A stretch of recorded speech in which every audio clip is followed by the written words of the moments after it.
Okay, we have none other than Mr. Andy Ellis helping us out this week, looking into the game versus Argentina, New Zealand, off the back of the Bledisloe Cup. Andy, you've been involved in a few of those fixtures before, obviously, as well, being involved in the Rugby Championship overall.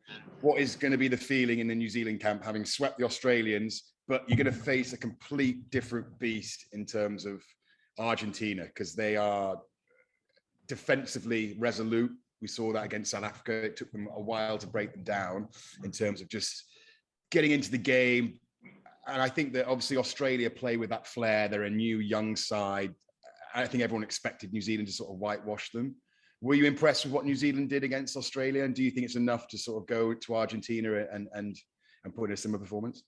Yeah, I was impressed here that I think the All Blacks have grown from week to week, which I think is important. You know, New Zealand had just recently gone back down into lockdown, so there are a lot of question marks and a little bit of worry. You know, we've been pretty fortunate with our COVID situation in New Zealand up until just the last few weeks. So yeah, that threw a bit of a spanner in the works, I suppose. And the team had to kind of gather and spend time together. And you know, they played some really good footy against the Wallabies. I thought, you know, honestly, I thought Australia were pretty poor as well. But it was a good combination. The boys really fronted up, and there are some new guys that got a run. You know, giving that All Blacks quite a bit of a rotation. Guys like Bodie back at 10. You know, so it keeps a really good competition kind of going within the squad, which I think is important in this tournament.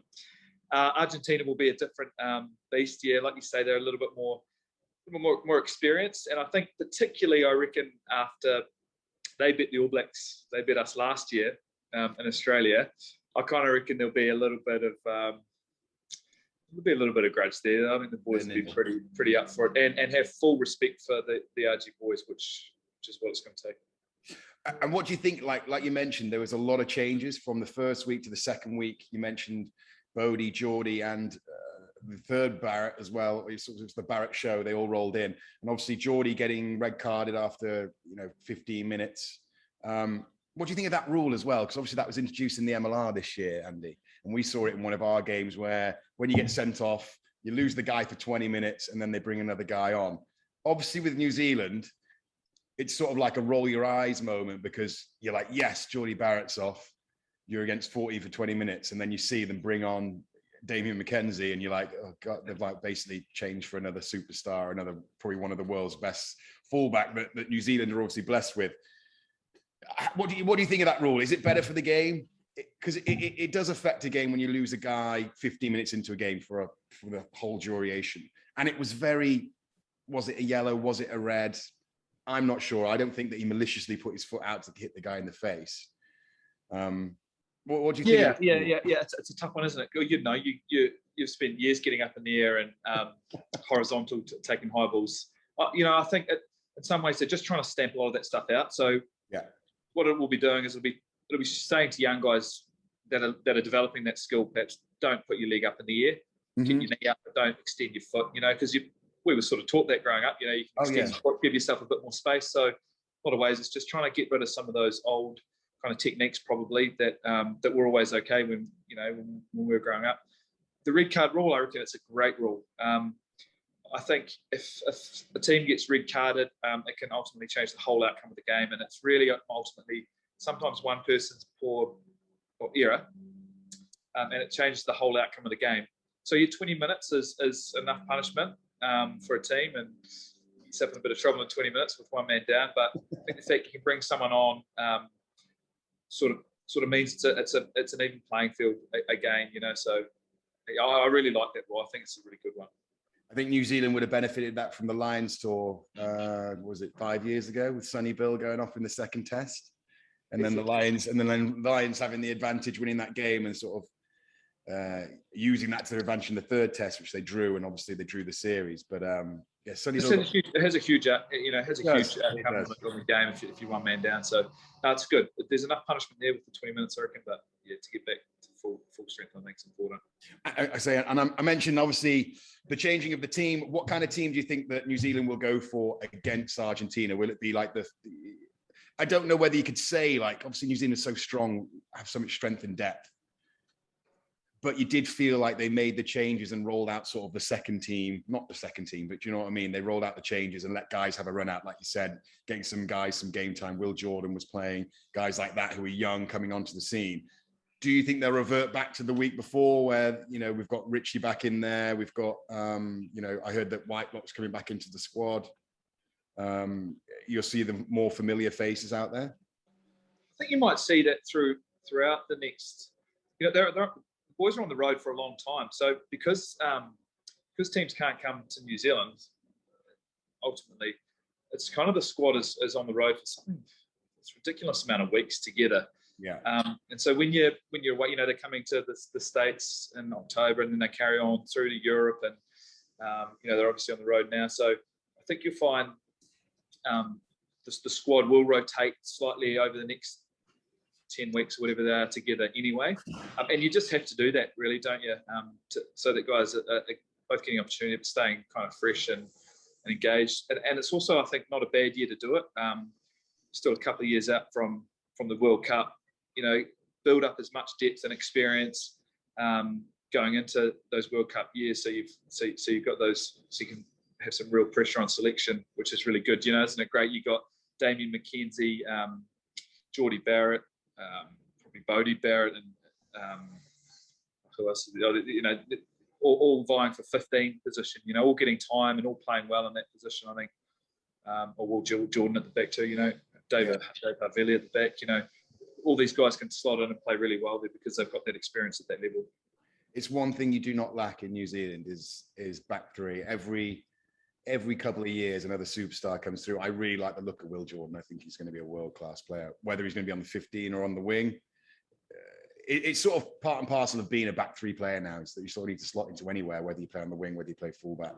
It sort of comes with the territory, especially in New Zealand as well. I feel that, you know, we've seen Geordie Barrett on the wing. We've seen Damien McKenzie on the wing. I remember when Israel Dag and Mills were playing there as well. They used to pop on the wing every now and then and share it between them. So it's definitely a trait of being a New Zealand back three, I feel, is that you can slot into any. And obviously, Ione now has gone into the 13 shirt and he's sort of making that his own as well. So it's a compliment to sort of like the players coming through, especially at a young age, that they sort of get to play in a vast different positions, whether it's with their club or eventually with New Zealand. Yeah, I think, you know, as you know, you see the game evolve quite quickly too. You know, within a couple of years, it can take another shape or a different sort of direction depending on some rule changes, but also the players that are out there. And went through that phase, really, didn't we, where it was important to almost have a fullback style of Ben Smith on the wing, you know, who had a very good kicking game, but was also very good under the high ball. And you know, you're playing South Africa, you've got to probably have a bit more height out on the wing and be very good in the air. You know, as opposed to maybe in Australia where you can have maybe a little bit more explosive sort of guys that can come in looking for work during play. So yeah, it's sort of staying on top of the game and seeing how it evolves, and then almost selecting the right kind of guys that fit that mold. And give us an insight, because you mentioned, give us an insight into the mindset of being in camp. You've already said you're already looking towards the next World Cup. How much is that part and parcel of, like, when you go into camp? Is obviously the championship is a big thing, and obviously seeding and becoming number one in the world. And obviously all eyes in this competition are going to be New Zealand versus South Africa. South Africa are arguably, you know, they've risen their game to eventually get to the point where they're going to, you know, test New Zealand, because New Zealand have been number one in the southern and the northern hemisphere for the last sort of 8 years. And now South Africa are World Cup champions. They've just beaten the Lions. And so everyone's sort of salivating for the big crunch game where it's New Zealand versus South Africa. And South Africa have just, I wouldn't say they were really, really impressive against Argentina, but it was comfortable. They never looked like they were in doubt of winning the game. Argentina scored in the last minute, in the last game as well, to fatten up the scoreline. And they just seem like they're a bit more ambitious than usual. Usually the South Africans like really good kicking game, and they lean on their maul, and they always, you know, physically they always bring it. They're good at the breakdown and stuff. Whereas now with guys like Mbappe and Chesley Colby on the edges, they want to get the ball wide. And Willie Leroux as well as another guy who they want to get the ball to the edges because they have these dangerous players. And they've changed their game a bit, which means that I think they're more of a full package. And everyone's just wondering, you know, whether New Zealand still have the firepower of old, where they used to be able to sort of like, you know, rip teams apart with their sort of game plans, whether it was going through teams, whether it's going around them. They had that sort of mentality that they were sort of invincible sort of thing. Does that still exist within the camp, do you think?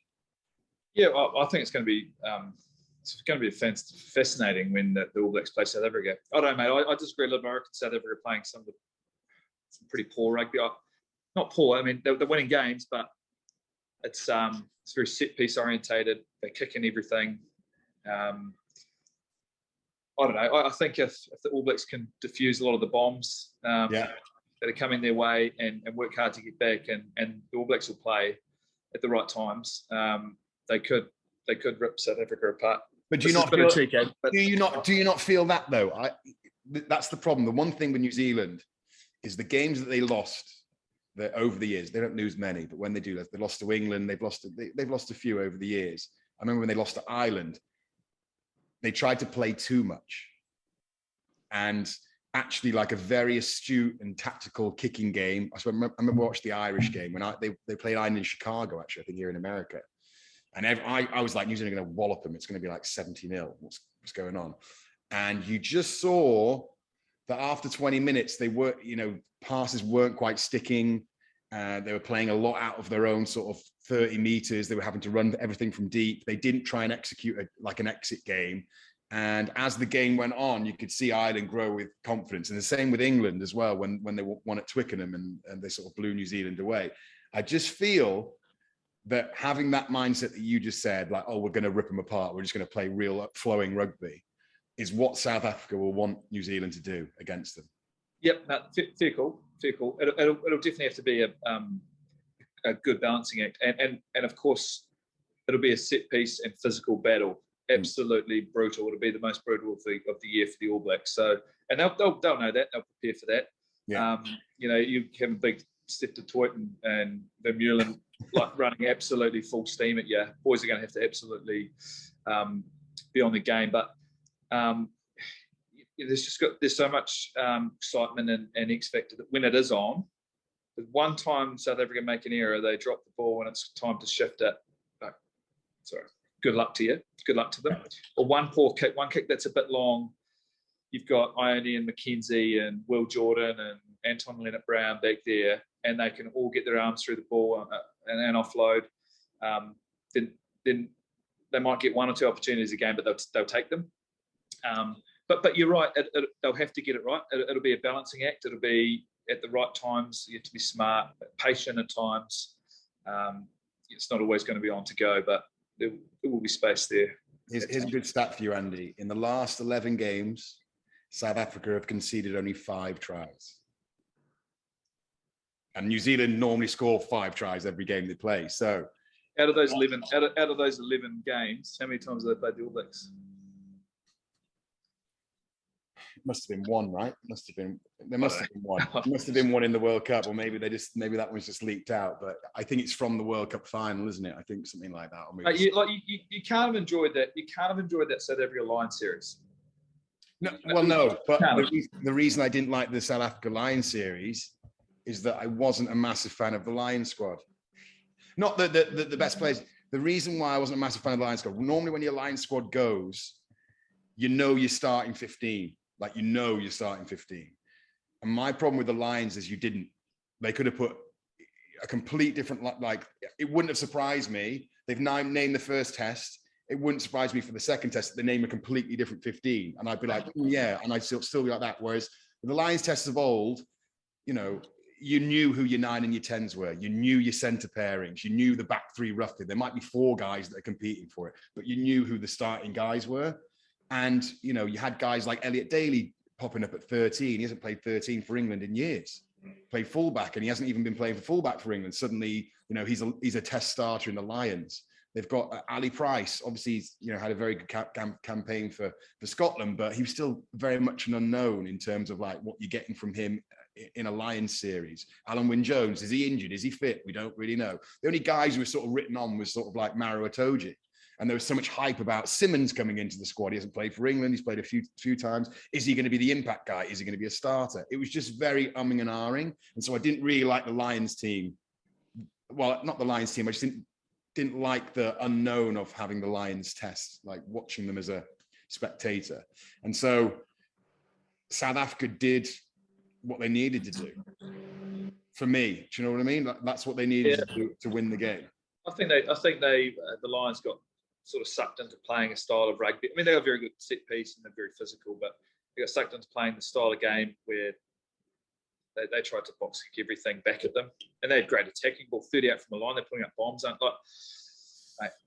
There's so much. There's a lot of X factor in that line. There was a lot of X factor out there. But the mindset going into the game was the wrong one for them. So I think they should have thrown the ball around as well. That's what I think they should have done. They had, I'd have loved to see Luis Rees-Zammit play, or obviously Finn Russell played in the last test for most of it because Bigger went down injured, but he was superb when he came on. He was creating the most things. But again, I wasn't happy with the centre partnership. They went with Bundyaki at 12. That means you're going to have a hard hitting 12, whereas I'd much rather see like even putting like Finn Russell and Owen Farrell at 12 to have two sets of hands to push it wide when you've got guys and speedsters on the end that can make things happen. So I completely agree with it. It wasn't great watching, but at the end of the day, for me, just South Africa did what they needed to do to win. Anyway, forget about South Africa because it's Argentina. And I think that Argentina are going to be the closest sort of caliber to South Africa that New Zealand are going to face. And I think this is going to be a great marker for where they sit, because like I said, for me, South Africa dealt with them comfortably, but they were playing them at their own game. I think that obviously, like you said, if New Zealand stick the passes, get their, game breakers on the ball, then they could have a field day against Argentina. But I think Argentina is a very dogged team who are getting better and better every year. Yeah, and like you said, and they beat the All Blacks last year, and you know what it's like. Sometimes you got a bit of belief. We've done it. Oh, yeah. We've done it before. We know what it takes. We know that if we hang in there, we fight for everything, we win all our little moments, then we're a chance, And so that's how they'll be going into the game. I heard from Sammy Whitelock earlier this week, and he's pretty excited after not playing to get back and get stuck in. So there'll be some boys that are pretty fresh that are looking forward to kind of getting stuck in, and then maybe a little bit of revenge for last year as well. Okay, good stuff. And like anyone I mentioned that Argentina are very much, actually speaking to a few guys over here, I work with a few Argentinians just in coaching, no one to name, but they were saying that what's impressed them over the last couple of years about Argentina is their academy programs across the country, that the Argentinian RFU have invested all their money and time into growing, young players coming through. And what's happening with the Jaguars? The Jaguars don't play Super Rugby anymore. That team disbanded? No, they don't. And they because they've been playing so long together, they sort of naturally flowed into that Argentinian. So a lot of that squad did, and so that's some real consistency, which was helping the national program, I think. Yeah, and I think obviously it's disappointing not to have that feeder into the competition, but apparently the academies still exist. They're still running, and a lot of guys go and play in Europe. A lot of guys will go and play for other Southern Hemisphere teams and stuff. So there still is the conveyor belt of good talent, and I think you can see that even with the Olympics that happened when they did the sevens, and suddenly Argentina, who arguably they're not notoriously known for their sevens. Normally it's New Zealand, Fiji, South Africa, England, Australia when they get their stuff together, but in the Olympics, it showed that they do have this very good caliber of young players, fast, exciting players come through. Because everyone always says, what you get from the RGs is a real good mindset, a willingness to work, and a tough defense. Whereas now I think that they're getting guys who have been playing rugby since they're 10 years old. Now they've got good fly halves, good scrum halves. They've got guys on the wings who can make things happen. They're starting to sort of piece like a full game together. And I think, arguably they're becoming one of the definitely top 5-6 teams in the world. And like you said, beating New Zealand last year gives them confidence. But I'm excited to see where they're quite a young team as well on paper. And I'm quite excited to see where they go. I think they've created, just touched on it there, but they've created quite a clear identity of the style of play that they play. And that actually goes a long way. Obviously, South Africa have got a pretty clear identity of the way that they play. All Blacks do. I think Argentina do too. They're very strong set piece. They've always had a great scrum, but their lineouts are clinical now. They can trust to go to that when they need to. We know their players are really skillful. A lot of their backs, they're prepared to have a crack. They're very good offloaders, fast. One-on-ones, often they'll beat guys. Good in the air. And then obviously they've got a very strong defense, which shows they really care about what they're doing, as well as probably pretty well coached. So it's quite a clear identity now. When you play them, you know what they're going to bring, you know what's coming. So it's a great challenge for the All Blacks. Yeah, it is a great challenge. And one of the weird things when you play against Argentina, I played against them a few times, is you can't really put your finger on it what makes them such a good outfit. And I really do think it's sort of like, you talk about like a proud nation. Do you know what I mean? Like, and you can tell that it really means, and when you look at the leaders that they've had over the years as well, what it means to the guys to sort of put the shirt on, or when, a new guy becomes captain and you see them singing the national anthem, they're a very, very proud nation. And it sort of runs through, you talk about identity and so sort of like what they're like, I know you mean in like the playing and their playing style, but I'm just sort of like talking about passion. I don't think there's a more passionate rugby nation than Argentina. I think, you look at them when they're singing the national anthem and they're crying and they're holding their heart and their badge in the chest. And you talk, I remember the captain, was it a couple of years ago when he talked to the ref, and it became a viral thing when he just said, we're very passionate about this game as well, sir, or something like that. And everyone was like really praising the Argentinians and how they approach the game. Do you, like, obviously New Zealand rugby is bread and butter for you guys, the sort of creme de creme. Does that passion exist for you guys, like when you do the haka and stuff like that? Yeah, absolutely. I mean, we're not South American, are we? But look, when you were talking about that, I was thinking about one Leguizamon, who joined us at New York this year, folks, and played with us, and really loved his company and hearing his stories around the game and his passion as well. And he's very much like that, isn't it? He? Like a very great man, very caring about the other boys, passionate about what he does. So I saw a bit of that sort of passionate behaviours that you're talking about with the RG boys through him, particularly on a day-to-day basis, which was great. But what's so weird about Juan is he's the nicest guy in the world. Like, literally, you meet him, you're like, what a nice guy, like family, and he's like suave and good looking. You get him on a rugby field, a horrible human being. Beast, isn't he?